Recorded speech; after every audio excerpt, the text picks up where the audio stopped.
नमस्कार। अगर UP GK की तैयारी की जा रही है तो ये बात हम सब जानते हैं कि इसका सिलेबस कितना विशाल है। तो आज हम एक ऐसे ही मास्टर प्लान को डिकोड करने वाले हैं जो इस बड़ी चुनौती को एक आसान सफर में बदल सकता है।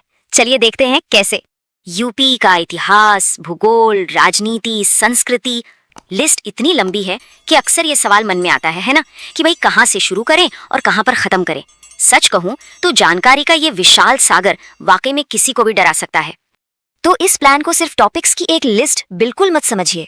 नहीं, ये एक प्रॉपर रोड मैप है, एक स्ट्रैटेजी है जो इस मुश्किल रास्ते पर चलकर आपको सीधे मंजिल तक ले जाने का वादा करती है। हम इस पूरे प्लान को 6 हिस्सों में देखने वाले हैं। सबसे पहले इसका ब्लूप्रिंट समझेंगे, फिर अपनी नींव मजबूत करेंगे, इतिहास और शासन को जानेंगे और आखिर में देखेंगे कि इस सारे ज्ञान को जीत में कैसे बदला जाए। चलिए इस सफर पर निकलते हैं। तो चलिए शुरू करते हैं हमारे पहले कदम से। सीधे टॉपिक्स में कूदने से पहले ये समझना बहुत जरूरी है कि इस पूरे प्लान को आखिर बनाया कैसे गया है और इसके पीछे की सोच क्या है। इस प्लान की सबसे खास बात है इसका मेथड।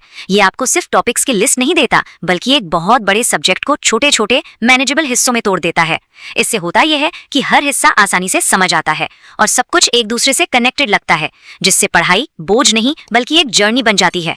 ऑल राइट, तो अब बारी है हमारे ज्ञान की इमारत की नींव रखने की। देखिए, किसी भी बड़ी चीज को समझने के लिए उसकी बुनियादी बातों को जानना सबसे जरूरी होता है। अब जरा इस स्टेप बाय स्टेप अप्रोच को देखिए, कितना लॉजिकल है ना। पहले यूपी के एकदम बेसिक जानकारी, फिर वहां की जमीन और नदियां, और फिर कृषि, जो कि उस जमीन का सबसे अहम हिस्सा है।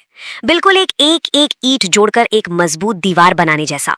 फाउंडेशन तो बन गया, अब चलते हैं यूपी के इतिहास के सफर पर। और याद रखिए, ये सिर्फ तारीखें और लड़ाइयां रटने के बारे में नहीं है। नहीं, ये समझने के बारे में है कि आज का उत्तर प्रदेश जैसा है वैसा क्यों बना। जरा सोचिए, महाजनपद के जमाने से लेकर मुगल, 1857 का विद्रोह और फिर आजादी की लड़ाई तक, ये प्लान हिस्ट्री के हर बड़े माइलस्टोन को छूता है, जिससे पूरी कहानी एकदम क्लियर हो जाती है, कोई भी लिंक मिस नहीं होता। ओके, तो हिस्ट्री हो गई। अब आते हैं प्रेजेंट में। देखते हैं कि आज का उत्तर प्रदेश चलता कैसे है। इसकी सरकार, इसकी इकोनॉमी, इसका एडमिनिस्ट्रेशन, मतलब वो पूरी की पूरी मशीनरी जो इस इतने बड़े स्टेट को रोज चलाती है। देखिए, किसी भी स्टेट के 3 ही मेन पिलर होते हैं, पॉलिटी, इकोनॉमी और एडमिनिस्ट्रेशन। और सबसे इंटरेस्टिंग बात यह है कि ये प्लान इन तीनों को अलग अलग नहीं देखता, ये इन्हें इंटरकनेक्टेड मानता है, क्योंकि असल जिंदगी में तो ये ऐसे ही काम करते हैं, राइट। एक छोटा सा एग्जाम्पल लेते हैं, जैसे विधानसभा और विधान परिषद। अक्सर इनमें कंफ्यूजन होता है ना, लेकिन ये प्लान देखिए, दोनों को साइड बाय साइड रखकर ऐसे समझाता है कि इनके बीच का जो फर्क है और इनका जो काम करने का तरीका है वो बिल्कुल क्रिस्टल क्लियर हो जाता है।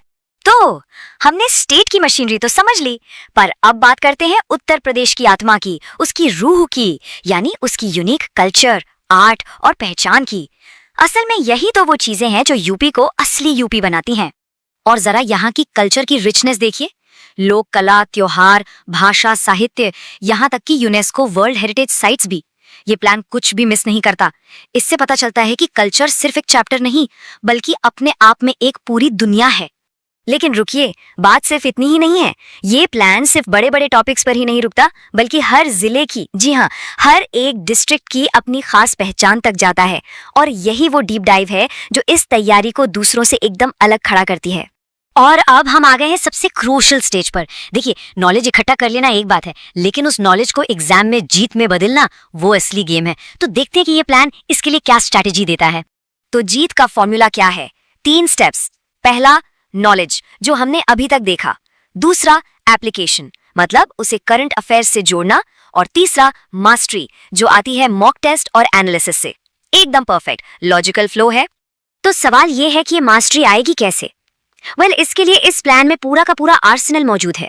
वन लाइनर्स, पिछले साल के एमसीक्यूज, मॉक टेस्ट, और तो और आने वाले एग्जाम के लिए एक्सपेक्टेड क्वेश्चंस भी। मतलब तैयारी को हर एंगल से पक्का किया गया है।